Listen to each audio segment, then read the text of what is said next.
Educated and Broke is a weekly entertainment podcast where we mix hip-hop, headlines, and all things ATL into the success of Black millennials in the Black culture.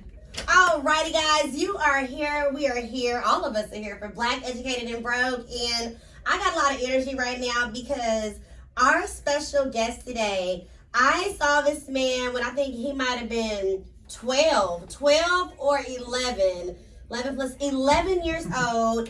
His mom is a cheer coach. He's, world-winning championship cheer coach. And my first job in Atlanta, I was a cheer coach. I found her. She said she was looking for someone. And I'm like, okay, cool. There's probably like 10 people listening right now that's going to say, that was like the job for you. To be Let me tell you, I loved it.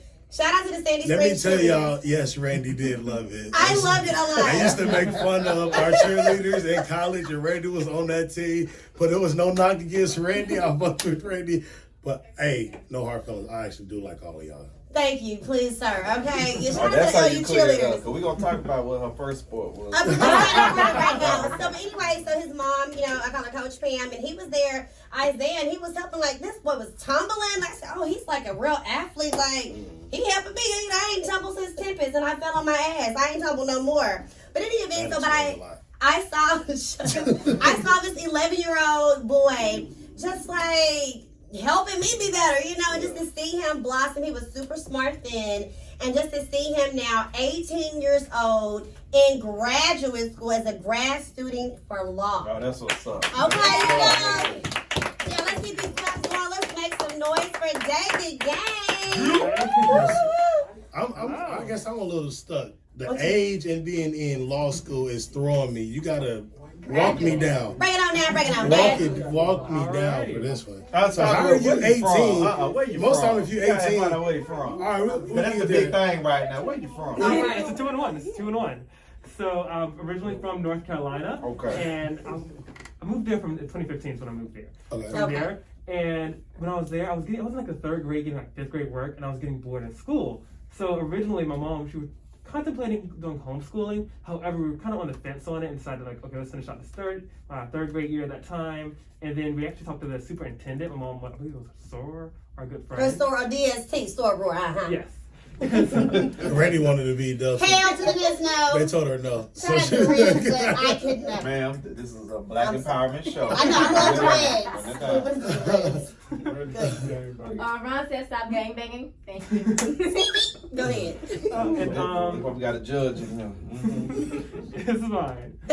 So after she recommended us homeschooling, we did that. I was able to go at my own pace. I love learning, and that's kind of my current mindset is I believe that you can never stop learning. Yes. So after going at that pace, I did about current college semester, I did 2 grades a year, maybe 3. 2 grades a year? And I love the pace. I was able to keep up the pace. And in order just to make sure we were not going too fast, we did an end of the year test each year. I stayed in the 95th percentile. Jeez. And so... Come on, Brady! So what age was this? Oh, okay. My memory then. So when I first started, I was 9 or 10, I want to say. And about 9 or 10. And then after we kept that schedule until I graduated high school. And that was about 12, 13-ish, I want to say. Wow. And so Wait, you're doing 12, 13, you're doing freshman, sophomore work at 12 or 13? I was a senior in high school at 12 or 13. Wow. Check me, let me get excuse me. This math, what y'all say, math ain't math? It ain't math. This math ain't math for me. You moved here in 2015, and that's incredible. In 12 or 13, you were a That's senior crazy. technically, which How is somebody bored who's were you? 18. I would say because of the work I was getting, I also stayed with my sister I was around people that were older, and hearing my sisters constantly learning high school level stuff, Okay. I started taking that in, especially in biology. I fell in love with it, and that was my major. Biology. So Yes. He said what he said. Hey, I ain't mad at you. I wish I had a 13-year-old that could be my bio class. Okay, help me out a little bit. Smart guy in real He's a life, okay? smart guy. This is definitely the first genius we've had on the show. Absolutely. Wait a minute, I'm on here every week. Like I said, We Black educated broke. we are. We might be educated, but this man on another level. On educated. another level of education. He's in law school at 18. So, how did you decide that you wanted to pursue going into law school? So I actually have an interesting story. As I just mentioned, I was a biology major in my undergraduate. I focused heavily on microbiology, and I always had a passion for doing medicine and law. And I'm actually planning to do med school after I graduate law school. But law school, then med school? I'm going to practice for a few years and then going to do med school applications again, and hopefully I get accepted. You know what? You will, in Jesus' That's name. crazy. I need you as my emergency contact at this point. But I mean, but you're already going through the law. Why do you want to go to a whole nother field of medicine? Well, I think Clearly he can. I'm sorry, you're not on this That show. part. Oh my God. Excuse us. Go ahead. Well, I would say it's kind of like this passion, just like things you just can't see yourself doing anything else. I just love helping people. I volunteer at the Shepherd Center, and I love working with patients there, and just seeing them grow. That was something I wanted to be able to help people directly. And in that law aspect, I'm able to, for law and MPH, I'm able to help them more on the policy side and hopefully making more large-scale changes to making it more equitable and making sure that even people in all socioeconomic statuses are able to get equal treatment in healthcare. And there isn't disparages in what they're being provided antibiotics and other treatments in medicine. And then you're 18, so you have all this time. Might as well do everything. Right, you're already ahead. Right, You're right, gonna be a like, way ahead of the millionaire by curve. freaking 21. Like I dude. said, emergency contact. Thank We got our you. own Good Doctor. Y'all watch that show, Good I Doctor? love Good Doctor. The That shit right here. autistic He's smart as Sean. hell. He He is so First of smart. all, he's black. Let's That keep boy. it Oh my God. You know Black History Listen, Month. we're not downgrading that. I'm just saying. I'm downgrading. That's amazing. He's just It's a as pedestal that intelligent. is based under you, okay? That's That's the dope. first So get what? fire wanting her DMs. Okay. Okay. Because listen, What let me get kind You of, didn't hear that. He said this is the first guest that Maya wants in her DMs. Ron got all type of jokes. I'm sorry. No, you good. I was just curious. So, with you obtaining a law degree, how far are you trying to go with it? Where are you right now with your pursuit? Well, currently I am a second semester first year law student. So, and I will be taking my second year classes starting this summer. So hopefully I am currently an internship for a wrongful death and catastrophic injury law firm. Okay. I'm a legal intern for them. So hopefully after I graduate, I can continue working with him. And with Brian. Someone we know? Is it one of the ones on the commercials? I put him a resume, but I don't know. He said, It's I called did- the I did see Jordan it on Woodard He said, check Catholic. my credentials, Check his okay? resume. Yeah, I don't know, but yeah, how long have they? This is a white law firm, black law firm. They are white, but I have not. I don't think they have commercials, but they are trial attorneys. Like Okay. the partner I'm close with is Brian Cathy, and he actually decided, although he's a medical malpractice attorney, he decided to do or help the state and do criminal defense cases. And that was just like his own thing he decided to do out of his own passion. So I was like attracting the good energies, I guess. Yes. You would say, and just helping people that want to help others. I think that's key. That's good. Do you have a certain age that you would want to reach before you stop deciding to do everything, or you just want to keep going as you go? Like you haven't had What's your like cap? right now you're 18, second year law student. Do you have by the time I'm 30 I want to do X, Y, and Z, or by the time I'm 20 do I want to do X, Y, and Z? You know what I mean? Or you just kind of just go with the flow and help everybody you can. So ideally, my current expected graduation date, I'll be turning 21 when I graduate. Okay. So I want to practice for at least 26, 27, get a few years in there, and then apply for med school. I think in terms of very large scale macro, in terms of my career, honestly when they make me stop saying you have to stop, Okay. and then Like when they sit you down, that's when you're. and then I'll just go into teaching. So wait, you said 26, 27 when you're gonna go ahead and then do medical school. Mhm. And then how long you have to be in medical school? Medical school is 4 years of the school itself, and then you have I want to go into neurology, so that'll be like an 8-year residency. So we're talking about 8 plus 4, 12. So 27 plus 12. You're gonna be what's that math? 27 plus 12? 27 plus 12. 39. 30. So 40. You'll be officially done with school. Maybe we got all of our. So Dr. Strange. this legal intern, like, do y'all get paid? No, but honestly, I've been able to help the people, and then that experience. It pays for itself. That's It's almost like a guaranteed job afterwards, huh? Hopefully, I love working with Mr. Cathy and just being able to get those cases. It's a different thing when you see like a hypothetical in class, or you read the cases that have already been determined.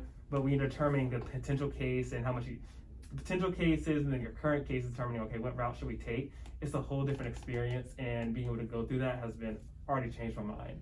And I love it, and it's helped me so much in law school already. Have you already started considering your medical or med schools? I did, but I actually did apply for med schools originally, and I Look at you, boy. applied for ones in Georgia, like Chapel Hill in North Carolina, and then Greenville, South Carolina. You didn't apply for none in Tennessee? I didn't. Vanderbilt's in Tennessee, right? Yeah, Vanderbilt. I did apply for But not Meharry? I did, honestly, that time I was much younger though. Okay. So we applied to ones that were really close. Got you. And I got secondary applications for about half of the ones, but then COVID hit, and my mom has a rare autoimmune disease where only 50 people have it. Oh, so geez. not knowing how that would interact with COVID and really having a close relationship, as Randy already has told Yeah. you. So I was like, just for our safety and her safety, I'll go to smart. law school, That's and smart. I'm already a GSU alumni, and I love GSU. I was gonna ask my next question. What was the difference for you with going to GSU opposed to Emory? Because usually when you hear law, you automatically think Emory. I would say one factor is, now I've already been through GSU, I already knew, I was connected with some of the professors, and I knew the environment. Like, GSU is very much like, I started at I don't know if you all heard the perimeter campuses for GSU. Yeah. It's called the Yep. priority camp. Perimeter. Yeah. So I love that small environment. It really helps students going from high school to college, and then now I can be in a classroom full of 300 people and I will be fine. If I was starting off that as like 15, I would have been scared at first.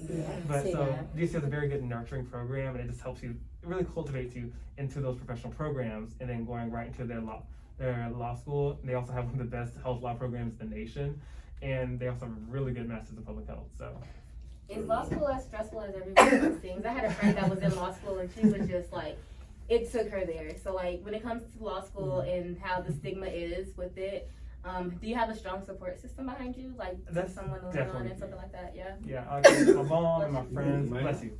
You might need to start med school sooner so you can help Randy out. Listen, the allergies is a little warm in here. It is a little spicy in here. My allergies flaring up. Go ahead. So, Cocaine's a hell of a drug. COVID is a hell of a disease. Continue, King. So I would say law school, one of the first things they teach you that first year is really, they said, at first I was very concerned. Coming from a biology background, I was like, okay, well, I'll be ready for law school. I applied, they accepted me, I'm like, okay, clearly they see something. And I remember in orientation, they said, no matter what background you come from, it cannot prepare you for law school. And I see why. It teaches you how to think like a lawyer and how to argue like a lawyer, and then just some of the basic foundations of the law.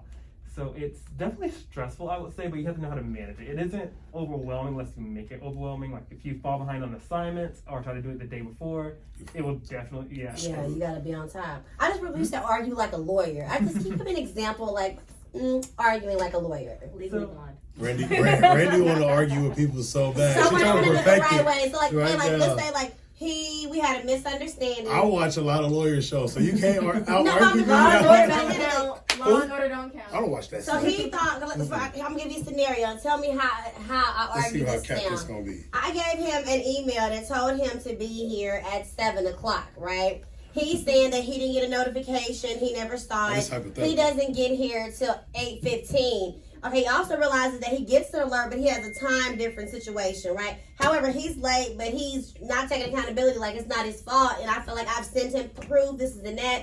How do I handle that without getting combative? Like, you didn't fucking pay attention. This is a civil You know, matter. so I didn't know He is what's a the trial legal lawyer. way to the You already legal lost. argument You to said I happen. You feel already like. lost. Once you say It's I a feel wrap. like, it's emotions. But You this already is why lost. I'm speaking to the future attorney here. Tell me how to handle this. Objection, Your Honor. That's the The judge. judge, excuse me, judge. Yes. Clear it up. So Nah, yeah. typically, when we're giving a hypothetical, one thing you want to look at the different angles. So typically, like my advice would be, okay, do you have some type of notification set, like a read receipt, to show, okay, he did receive this, and he may have ignored it, or he may have not been. There may have been other reasons he didn't do it. And so when I say that, my immediate reaction would then be, okay, what would be his counter arguments? What would he say in response to that, and how can I raise that issue, but also try to dismiss it? Your Honor, she doesn't know what my phone is doing at that time. She doesn't even know that I was even near my phone when it came in. Like, see, I do this. I'm just saying. You gotta get sustained is what you meant. The evidence doesn't hold weight. It does not, you know. It's pretty interesting. I say my first semester, it's a drastic difference. Like one of my classes, Learning Foundations. It's definitely an experience, but I honestly love it. Now I'm seeing the instant feedback that I'm able to get, like when I'm writing. I remember in undergraduate, I had to do a research paper on COVID. It was like 40 pages. And I remember my professor saying, oh, you have a passive voice? They didn't take off any points. So I was like, oh. And I was thinking at that time, it won't have any impact on me when using passive voice in my writing. Learning Foundations, the very first feedback was you need to use active voice. Yeah, So, I'm surprised I let you get away with that. so, of course, now I know how to, but it's definitely an experience on learning how to write like a lawyer, and it definitely refines your arguments and making you more concise and everything you will say must be based in law and fact. So if you're making an argument, you want to have some type of basis for it, not saying this isn't just my own opinion, but actually this is the opinion of, like if I'm citing the Supreme Court has decided this, and I am also furthering this opinion. So that's... You got to read the fact check, you got your receipt, you know what you're talking about. So I want to ask this, as an 18-year-old being in grad school and this, like, where is the life balance? What do you do for fun? How do you balance all this study, work, and still, like, have a social life? Well, I'm actually a Chief Justice for the Student Judicial Board, and I've been on that since 2019. I started, like, I believe a sophomore, I want to say. Okay, I think I'm on your resume. Go ahead. And that was one of the organizations, although I think the mindset behind it is like, oh, these pompous students, but it really isn't. Our goal is, one, to help students and know about their code of conduct, and preventing them from possibly making sort of a violation against it, so they don't come before us. But I think one of the things about the SJB that I love most, in addition to helping the students and volunteer work, is the family-like environment. I still talk to people who, although they've graduated, Fafisa and Noelia, I still talk to them to this day, and Noelia is like one of my best friends, along with other justices that's still currently serving SJB. So we all understand each other's problems and issues, and we're able to provide good feedback to each other, and just having that support system. One of the justices, she's actually in law school, I believe it's John Marshall, and so her being a law student and us being a justice, we both understood that. So just having that support system, like I said, and then relaxing. I do play games. I like to get you a gamer and stuff, yeah. So yeah, it's definitely just balancing it. Of course, you won't be able to do all the things you could in undergraduate in law school, but it's just more of okay, do you want a degree or do you want to party? And so that part, or both. I got you. I definitely party, but I got that degree though. Yeah. C's get degrees too. So right, C's get degrees. D's do too. Okay, wait. I didn't say I got them. I'm just saying you can't spell degree without D. Oh God, what bull? How does it feel to be that young and that smart? Okay, I would use that as pure evil. Pure evil. I would be scam artist king. If what? See, that's unfortunate. That's why God didn't give you that talent, because He knew. But nevertheless, so a long term, you want to be a judge and a neurosurgeon. Oh yes, long term. Okay, so we want to keep up with your journey and follow along every step of the way. I know when I talk to you, you don't have social media. You only got LinkedIn. This guy, but it's okay. So you don't even hang around people today. Because that's the thing, you have no distraction of that horse. Because you heard about that song, that Atlanta song. Are you up to date about the whole drama about Omarosa's Atlanta song? He's like, Omarosa, that's hilarious. I'm being funny about it. But she's the girl that sang that Atlanta song. You ever heard that? See, you're so smart. You got hearing it. What? He said He's too smart to listen to that that. hasn't come across his desk. What kind of music do you listen to? I actually listen to a wide variety of music, except I like a melody, so I don't listen to like hard country or like death metal. I have a wide variety. I listen to pop, I listen to rock, I do like a lot of alt rock and alternative music. That's also my typical type of music and playlist I listen to. Yeah. I like Hoobastank. They make good music. And Green Day. And Avril Lavigne. Oh yeah, they still make music. Green Day. Other people still make music. The Driver era. Okay, you know Ross Lynch from him and his brother. Oh wow. Mm-hmm. See, my main thing is I don't like a lot of really upbeat or atypical pop. I like more of I really like underground artists. That's my favorite type of music. Nice. Ironically, a lot of the underground artists I listen to end up becoming mainstream. I don't know if you know Doja Cat's album. I was listening to that when she first released that. I like Doja Cat. Oh yes, I think she's underrated. Doja Cat. Okay, I'm just loving all these different phases of David that was the Isaiah Moose Gaines. song. That's all I knew too. So let us know again how we can follow you on LinkedIn and catch up with you. LinkedIn. How can we connect with you, darling? Well, definitely, reach out to me on LinkedIn. I'll happily accept. And I love to schedule some time to meet with people. I like having that connection, whether it be on Zoom or in person. I completely respect people's comfort with COVID. Studying bacteria and viruses in my undergrad, I completely understand it and want to make sure people are comfortable. Well, you're just so sweet, Dave. Y'all been such a sweet young man, and I'm just glad. Did y'all have any last things for me? Telling her age. She over here swooning. I'm just so proud of you from 11 to 18. Boy. And then you also make me take a second consideration about homeschool. Because, you know, people look down on that, but to see how much you freaking thrive, but then again, your mom is like a freaking genius, too. Yeah. So there's that. Oh, yeah, it's passed on. That's all right. And his mom is hella smart. Shout out to Coach Pam. But so follow you on LinkedIn, David Gaines.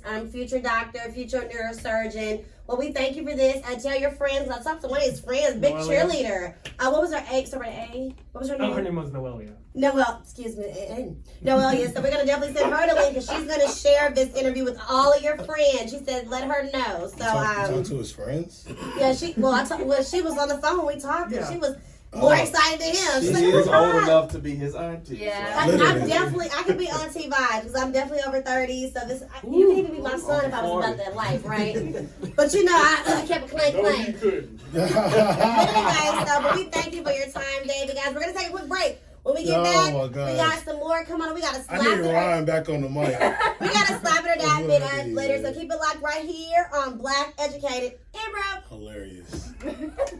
Grab your phone, grab your mama phone, grab your auntie and your granny phone, and tell them to follow us on Instagram as well as Facebook. And that's gonna be at Black Educated and Broke. We also on YouTube, y'all. Subscribe. And follow us on Twitter at BEBpodcast_ATL. Now, if you forget, I'm about to kick you in the ass. Ooh, not the A. All right. We in the A.